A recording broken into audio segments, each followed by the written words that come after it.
I just arrived back to London from Ghana. And all the ambitions and the hope I had on my way to Ghana, as it has been happening, were all shattered.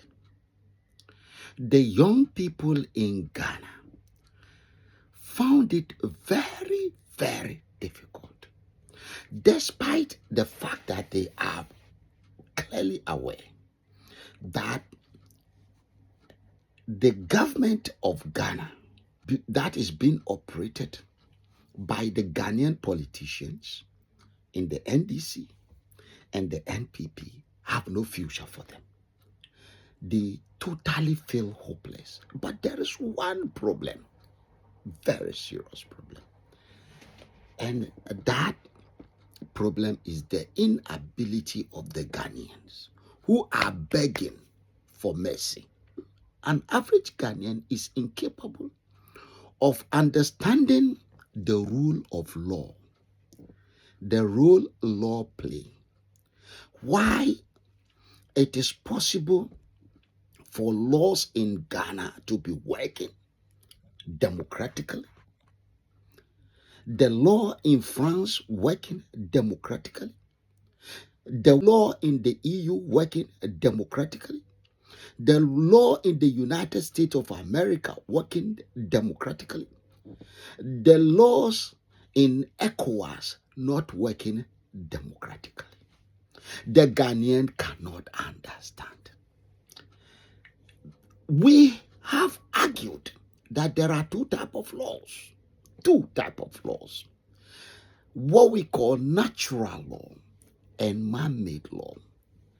And this law is responsible, the law is responsible for everything from money to economy, to production, to consumption, to manufacturing, to market, to justice, injustice, to security, to employment. The law is behind everything.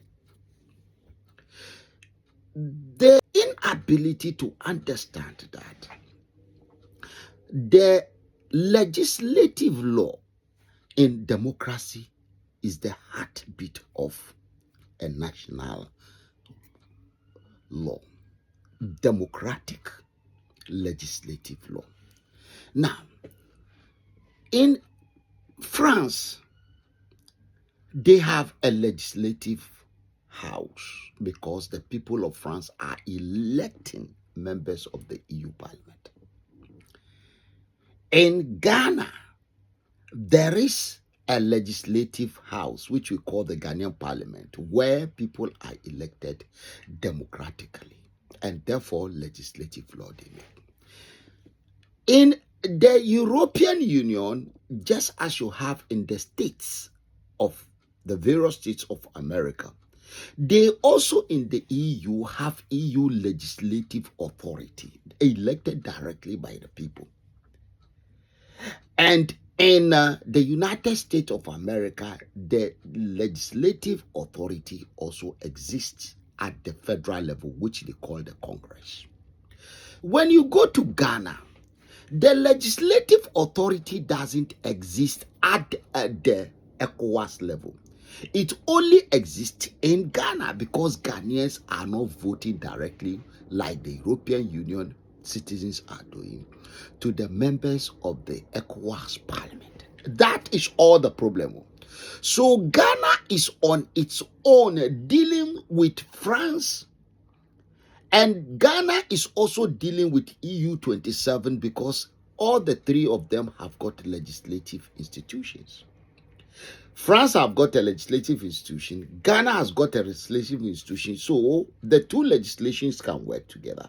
But why France have got EU legislative institutions, Ghana doesn't have as a backup the ECOWAS legislative institution. And because of this, what the support and assistance the French citizens are getting from the European Union as a member state, because they have a legislative interest and therefore law. The Ghanaians are not getting the support of the ECOWAS parliament because they are not elected as a legislative body. Now, in Ghana, the seat is there because the ECOWAS parliament exists. And when, as we are doing now, the Ghanaian parliamentarians are electing members of the ECOWAS parliament, the Ghanaian parliamentarians elected to go to Ghana parliament as part of the ECOWAS protocol for the seats not to be vacant. What is happening is that the people they've chosen to go to the ECOWAS parliament will only have advisory power. So no one hates the Ghanaian parliament or don't want the Ghanaian parliament to play that role. But it is not going to give us the results we want. It's only an advisory body. So the reason why we are now saying that the people themselves should be voting directly in a separate mandate, which can take place in the same election, like we vote for the president and vote for members of Ghanaian parliament, so should the same people vote for the members of the ECOWAS parliament directly. That is what will bring in the legislative power of the parliament. So the whole thing is about legislative power.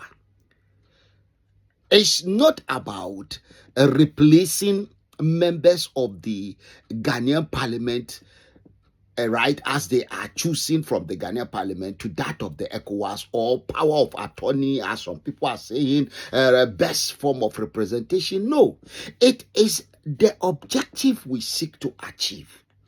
Right now, a brother in the United States of America called Kevin Taylor is talking about the Chinese cars coming into Ghana. A Chinese national bringing car into Ghana and a Ghanaian national bringing car into Ghana. Both of them are coming to sell the car in Ghana. They are all buying the same car from China, which the Europeans have realized that though it's not visible to see that China is not one country as you think. China, this is why the Europeans form the European Union, so that they can have that thing inside China that you can't see because they are not democratic, but they have different regions. And in each region, they have car manufacturing parts.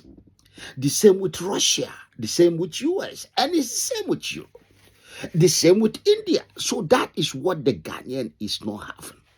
So while we are saying that, instead of saying, oh, the man from China brought in car from China, a Chinese person, and a Ghanaian also brought a car, and the Chinese one is selling the car less price than the Ghanaian when they all clear the car.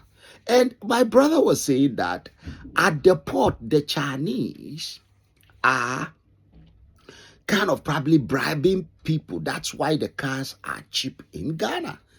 That is not the reason.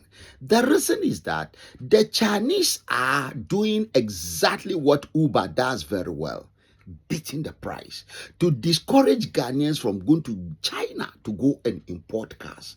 They want the only importers of car from China. They want to monopolize the market. So they are killing the Ghanaian market. They are driving the Ghanaians out of the industry. Then they will raise the price. And they are also competing. The Chinese man buying the car from China, bringing in the car, is also competing with Toyota, with all cars, Peugeot, all of them. So what they want to do is to dominate and establish their dominance in the car industry. So they are ready to sell at half the price, just to discourage others. Then they raise the price in future. The question is, if we are manufacturing this car, which is possible because the car parts will be all over West Africa, the Ghanaian don't need to go to China. He will also have advantage in West Africa in the ECOWAS to get the car in. So it will not be ECOWAS car against Chinese car. Both will be different brands, and people will be buying what they want to buy. This is where the Ghanaian who will be buying ECOWAS car and selling ECOWAS car and creating job for West Africans will do far better. And that exactly is impossible without the legislative arm of the ECOWAS. If you want ECOWAS to work so that Ghanaian will not be vulnerable, will not be alone fighting with everyone like a hopeless mosquito, nobody takes serious. Let us understand the role of the legislative arm of ECOWAS. There is a reason.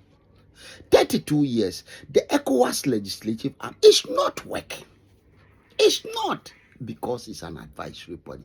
You are crying about compliance. Compliance go with legislation. This is why we say create the ECOWAS parliament. We created it. Now let us vote. You have a problem with that.